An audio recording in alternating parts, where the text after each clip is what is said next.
बहुत दिन तलर कथा। गोटे गाँव में गोटे सुंदर झील रहुला। नाम थिला रत्नावती। एमिति लगुला झीलटी गोटे चाउल गढ़ा। रूप जेमिति गुण भी सेमिति। रूप एमिति अंधार घरे बिजुलीबती। से गाँवर लोक मैंने रत्नावती को बाहाई चाहिए। से घर अगणार 25 हाथर गाढ़ खोली गोटे शर्त रखिदेला। जे व्यक्ति ए गाढ़ को धन संपत्ति भरीदेव मु ताकू ही बाहा हेबी। यह शुणी समस्ते आश्चर्य होगले। अरे भाई बाहा हेले कौन खाइबा? धन संपत्ति जदि यार गाढ़ पकाईदेवा तेबे सुंदरी स्त्री को नहीं कौन करिबा? सेही गाँवर गोटे सौदागर पुओ रहुला। तार नाम थिला नवाब। आगरे पछरे केही नथिले। एकदम चारि दौड़ी कटा। से रत्नावतीर रूप देखि एपरी पागल हो जाइथिला जे घरे जो धन संपत्ति सुना रूपा थिला सबु नहीं रत्नावतीर गाढ़े पकाईदेला। तथापि से गाढ़ पूरिला नहीं। से निजर जमी बाड़ी सबु बिकिदे से गाढ़ को पूरा करी रत्नावती को बाहा होई सुखरे रहिला। सौदागरर पुओ थिला नवाब। घीओ खाई क्षीर हाथ धोउला। रत्न पलंकर मोटा गदी शोउला। केवल रत्नावती पाई सबू छाड़ी कुड़ियारे रहिला। तले शोइला। रत्नावतीर मुह देखी सबू भूलीगला। रत्नावती बहुत चालाक थिला। से केवल ता मन को परीक्षा करुला।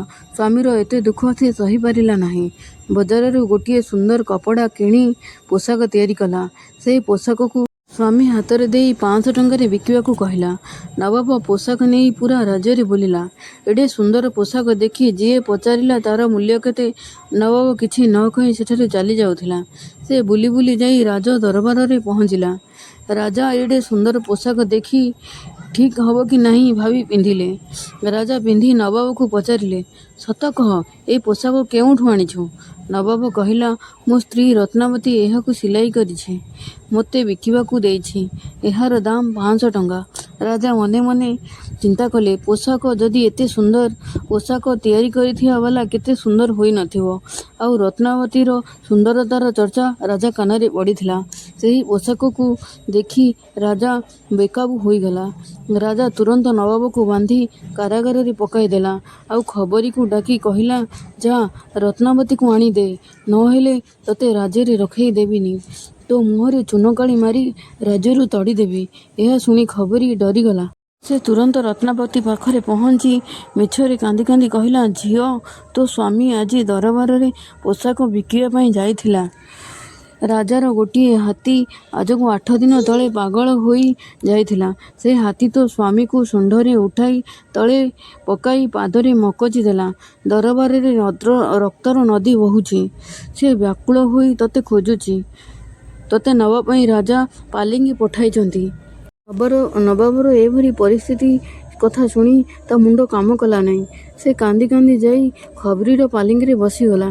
खबरी राजभवन द्वार रे पालिंगी रखिदेला।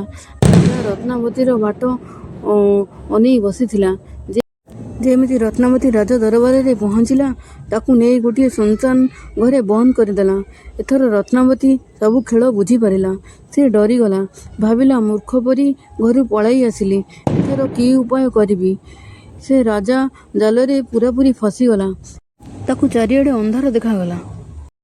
एपटे राजा नवाब को न मारी 500 टंका दे विदा करदेला।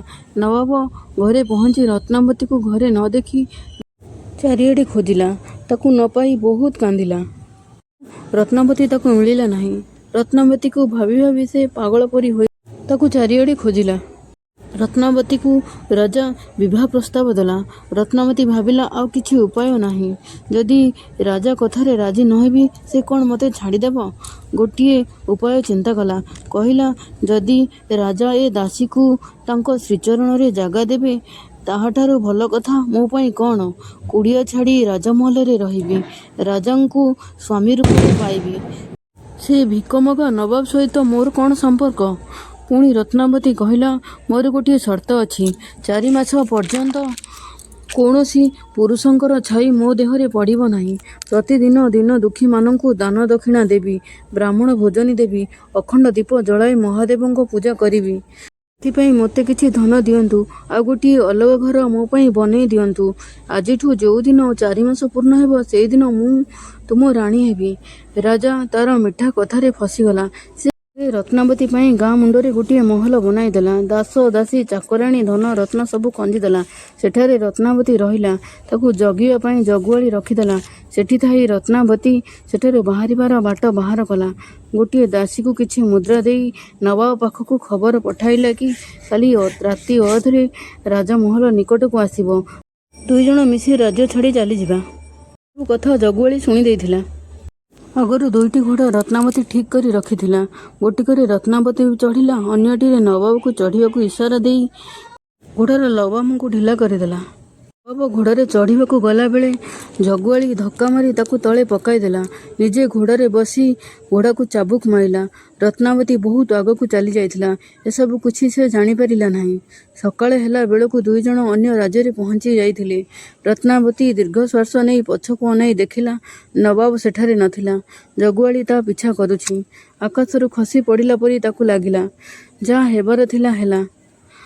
ଆଗକୁ କେମିତି ଜଗୁଆଳିଠାରୁ ରକ୍ଷା ପାଇବ ସେ ଚିନ୍ତା କଲା। ଜଗୁଆଳିକୁ କହିଲା, ଏହି ଦେଶରେ ମୁଁ ଏକୁଟିଆ ସ୍ତ୍ରୀ ଲୋକଟେ, କ'ଣ ବା କରିବି? ଚାଲ ଦୁଇଜଣ ଘର କରି ଏକାଠି ରହିବା। ଏପରି କଥାବାର୍ତ୍ତା ହୋଇ ଆଗକୁ ଚାଲିଲେ। ଯାଉ ଯାଉ ଗୋଟିଏ ଶୂନଶାନ ରାସ୍ତା ଦେଖିଲା, ଯେଉଁଠି ଘର ଦ୍ୱାର କିଛି ଦେଖାଯାଉ ନଥିଲା। ଭୋକ ଶୋଷରେ ବିକଳ ହୋଇ ରତ୍ନାବତୀ ଜଗୁଆଳିକୁ କହିଲା, ଏଇ ଗଛ ଉପରେ ଚଢ଼ି ଦେଖ, ଯଦି କିଛି ଘରଦ୍ୱାର କି ଗାଁ ଦେଖାଯାଏ। ଜଗୁଆଳି ଘୋଡ଼ାରୁ ଓହ୍ଲାଇ ବହୁ କଷ୍ଟରେ ଗଛ ଉପରକୁ ଚଢ଼ିଲା। ରତ୍ନାବତୀ ଦେଖିଲା ଜଗୁଆଳି ଛୋଟା ପୁଣି ଗଛରେ ଚଢ଼ିଛି। ଡେରି ନ କରି ଖଣ୍ଡା ବାହାର କରି ଜଗୁଆଳିର ଘୋଡ଼ାକୁ ମାରି ନିଜ ଘୋଡ଼ା ନେଇ ସେଠାରୁ ଚାଲିଗଲା। ସେହି ରାଜ୍ୟର ରାଜକୁମାର ଓ ମନ୍ତ୍ରୀର ପୁଅ ଦୁଇଜଣ ଭାରି ସାଙ୍ଗ ଥିଲେ। ଦୁଇଜଣ ମିଶି ଶିକାର କରିବା ପାଇଁ ବାହାରିଥିଲେ। ସେମାନେ ଦେଖିଲେ ଗୋଟିଏ ଦିବ୍ୟ ସୁନ୍ଦରୀ ଝିଅ ଘୋଡ଼ାରେ ବସି ଯାଉଛି। ଦୁଇଜଣ ଯାକ ତାର ପଛରେ ଘୋଡ଼ା ଦୌଡ଼ାଇଲେ। ମନ୍ତ୍ରୀର ପୁଅ ଆଗକୁ ଯାଇ ରାସ୍ତା ଅଟକାଇଲା। ରତ୍ନାବତୀର ରୂପ ଦେରେ ସେମାନେ ବିଭୋର ହୋଇଗଲେ। ରାଜକୁମାର କହିଲା, ଏ ଝିଅ କେବଳ ମୋ ପାଇଁ ଗଢ଼ା ହୋଇଛି। ମନ୍ତ୍ରୀର ପୁଅ କହିଲା, ମୁଁ ପ୍ରଥମେ ୟାକୁ ଧରିଛି। ତାଙ୍କ ମଧ୍ୟରେ କଥା କଟାକଟି ଲାଗିଲା।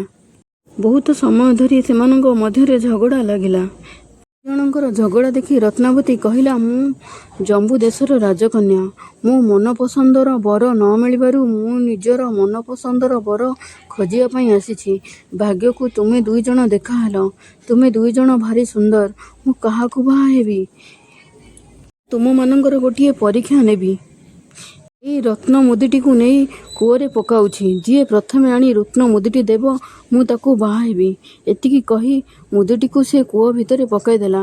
ରାଜକୁମାର ଓ ମନ୍ତ୍ରୀର ପୁଅ ଦୁଇଜଣ ଆଗପଛ ବିଚାର ନ କରି ପୋଷାକ ଖୋଲି କୂଅ ଭିତରକୁ ଡେଇଁ ପଡ଼ିଲେ। ଏପଟେ ରତ୍ନାବତୀ ସେମାନଙ୍କ ଘୋଡ଼ାକୁ ମାରିଦେଲା। ମନ୍ତ୍ରୀର ପୁଅର ପୋଷାକକୁ ଜାଳିଦେଲା। ରାଜକୁମାରର ପୋଷାକ ପିନ୍ଧି ଘୋଡ଼ାରେ ବସି ଚାଲିଗଲା। କୂଅରୁ ବାହାରି ଦୁଇଜଣ ଦେଖିଲେ ରତ୍ନାବତୀ ନାହିଁ। ଘୋଡ଼ା ମରି ପଡ଼ିଛନ୍ତି। ପୋଷାକ ନାହିଁ। ଲାଜରେ ଦୁଇଜଣଙ୍କ ମୁହଁ ନାଲି ପଡ଼ିଗଲା। ଜଣେ ଜଣକୁ ଚାହିଁ ପାରିଲେ ନାହିଁ। ରତ୍ନାବତୀ ଯାଇ ଅନ୍ୟ ଏକ ରାଜ୍ୟରେ ପହଞ୍ଚିଲା। ଭୋକରେ ପେଟ ଜଳୁଥାଏ, ଶୋଷରେ ତଣ୍ଟି ଶୁଖି ଯାଉଥାଏ। ରାଜ୍ୟର ମୁଣ୍ଡରେ ଥିବା କୂଅରୁ ପାଣି ପିଇଲା। ପାଖରେ ଥିବା ବରଗଛ ତଳେ ଘୋଡ଼ାକୁ ବାନ୍ଧି ନିଜେ ଟିକେ ଆରାମ କଲା। ଭାବିଲା, ନିଜର ବୁଦ୍ଧି ପାଇଁ ମୁଁ କେତେ ବିପଦରୁ ବଞ୍ଚିଗଲି। ଈଶ୍ୱର ଜାଣନ୍ତି ଆଗକୁ ମୋ ସହିତ କ'ଣ ହେବ। ରତ୍ନାବତୀ ଯେଉଁ ରାଜ୍ୟରେ ପହଞ୍ଚିଥିଲା, ସେହି ରାଜ୍ୟର ରାଜାଙ୍କର ମୃତ୍ୟୁ ହୋଇଯାଇଥିଲା। ରାଜାଙ୍କର କୌଣସି ସନ୍ତାନ ନଥିଲା। ଏବେ ରାଜ୍ୟଭାର କିଏ ସମ୍ଭାଳିବ? ହାତୀ ମୁଣ୍ଡରେ ସୁନା କଳସ ଦେଇ ଛଡ଼ା ଯାଇଥିଲା। ହାତୀ ଗୋଟିଏ ରାଜ୍ୟରୁ ଅନ୍ୟ ରାଜ୍ୟକୁ ଘୂରି ବୁଲୁଥିଲା। ହାତୀ ଯାହା ଉପରେ ସୁନା କଳସ ପାଣି ଢାଳିବ, ସେ ରାଜ୍ୟର ରାଜା ହେବ। ପ୍ରଜାମାନେ ହାତୀ ପଛରେ ଯାଉଥିଲେ। ହାତୀ ଯାଇ ରତ୍ନାବତୀ ମୁଣ୍ଡରେ କଳସ ପାଣି ଢାଳିଦେଲା। ଲୋକମାନେ ଜୟ ଜୟକାର କଲେ। ରତ୍ନାବତୀକୁ ରାଜମହଲ ନେଇଗଲେ। ରାଜା କରିଦେଲେ। ଭିତରି କଥା କେହି ଜାଣିପାରିଲେ ନାହିଁ। ରତ୍ନାବତୀ ରାଜା ହୋଇ ରାଜ୍ୟ ଶାସନ କଲା। ଏପଟେ ଯେଉଁ ରାଜା ରତ୍ନାବତୀକୁ ଅପହରଣ କରିଥିଲା, ସେ ତାକୁ ମନେ ପକାଇ ପାଗଳ ପରି ହୋଇଗଲା। ରାଜକାର୍ଯ୍ୟରେ ଧ୍ୟାନ ଦେଲା ନାହିଁ। ପ୍ରଜାମାନେ ବହୁତ ଅସୁବିଧାରେ ପଡ଼ିଲେ। ପ୍ରଜାମାନେ ତାକୁ ହଟାଇ ନୂଆ ରାଜା ବାଛିନେଲେ। ରାଜପଦ ଚାଲିଯିବାରୁ ସେ ରତ୍ନାବତୀକୁ ଖୋଜିବାକୁ ବାହାରିଲା। ଏପଟେ ନବାବ ରତ୍ନାବତୀକୁ ଖୋଜୁଥିଲା। ଦୁଇଜଣ ସାଙ୍ଗ ହୋଇ ରତ୍ନାବତୀକୁ ଖୋଜିବାକୁ ଲାଗିଲେ। ରାସ୍ତାରେ ଯାଉ ଯାଉ ସେହି ଛୋଟ ଜଗୁଆଳିକୁ ଭେଟିଲେ। ଜଗୁଆଳି ଠାରୁ ସବୁ କଥା ଶୁଣିଲେ। ତାକୁ ସାଙ୍ଗରେ ନେଇ ରତ୍ନାବତୀକୁ ଖୋଜିବାକୁ ବାହାରିଲେ। କିଛି ବାଟ ଗଲା ପରେ ସେହି ରାଜକୁମାର ଓ ମନ୍ତ୍ରୀର ପୁଅକୁ ଦେଖିଲେ। ସେମାନେ ରତ୍ନାବତୀକୁ ବି ଖୋଜୁଥିଲେ। ସେମାନେ ମଧ୍ୟ ଏଇ 3 ଜଣଙ୍କ ସହ ମିଶି ରତ୍ନାବତୀକୁ ଖୋଜି ଖୋଜି ଯେଉଁ ରାଜ୍ୟରେ ରତ୍ନାବତୀ ଶାସନ କରୁଛି ସେହି ରାଜ୍ୟରେ ପହଞ୍ଚିଲେ। ରତ୍ନାବତୀ ଛଦ୍ମବେଶରେ କିଛି ସୈନିକ ରଖିଥିଲା।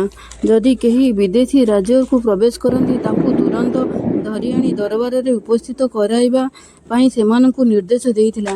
ଏଇ 5 ଜଣଙ୍କୁ ସେମାନେ ଧରି ଆଣିଲେ। ରତ୍ନାବତୀ ଲୁଚି ଲୁଚି ଏହି 5 ଜଣଙ୍କୁ ଚିହ୍ନି ପାରିଲା। ରତ୍ନାବତୀ ଗୋଟିଏ ମୂର୍ତ୍ତି ତିଆରି କରି ମହଲ ଆଗରେ ରଖିଥିଲା। ସୈନିକଙ୍କୁ ସେମାନଙ୍କୁ ମୂର୍ତ୍ତି ପାଖକୁ ନେଇଯିବା ପାଇଁ କହିଲା। ବହୁତ ସାବଧାନତାରେ ସେମାନଙ୍କ କଥା ଶୁଣିଲା।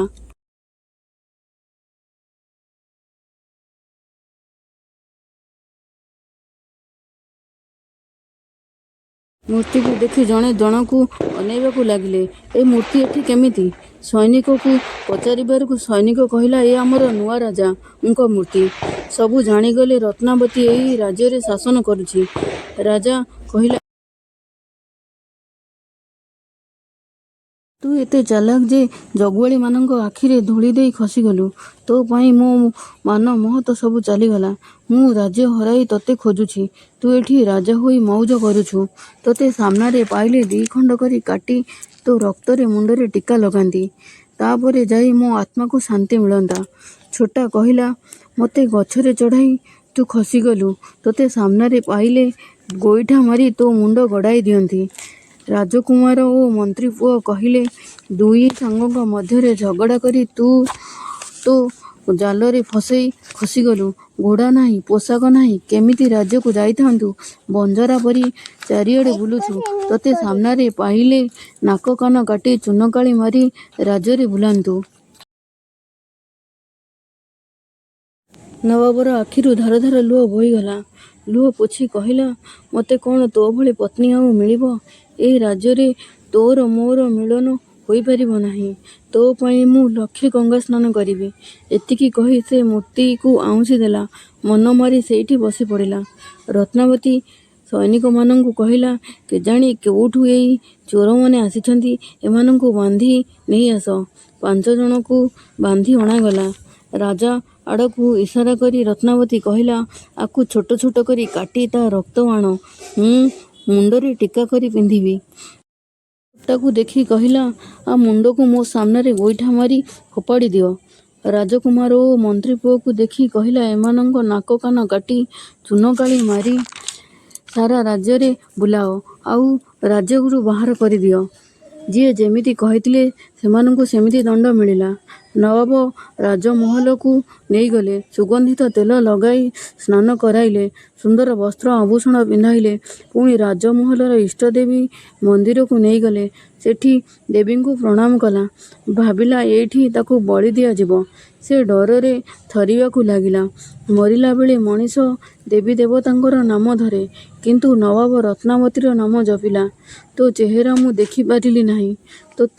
ମୋତେ ଛାଡ଼ି କାହିଁକି ତୁ ଚାଲିଗଲୁ? ସେହି ସମୟରେ ରତ୍ନାବତୀ ଆସି ତା ପାଦତଳେ ପଡ଼ିଗଲା। ରତ୍ନାବତୀ ଏତେ ଆୟ ଅଳଙ୍କାର ପିନ୍ଧିଥିଲା ଯେ ସେ ଝଟକୁଥିଲା। ରତ୍ନାବତୀ କହିଲା, ମୋ ପାଇଁ ତୁମେ କେତେ କଷ୍ଟ ସହିଲ। ଏହା କହି ତା ମୁଣ୍ଡରୁ ମୁକୁଟ କାଢ଼ି ନବାବର ମୁଣ୍ଡରେ ପିନ୍ଧାଇ ଦେଲା। ସେହି ଦିନଠାରୁ ନବାବ ସେହି ଦେଶର ରାଜା ହେଲା।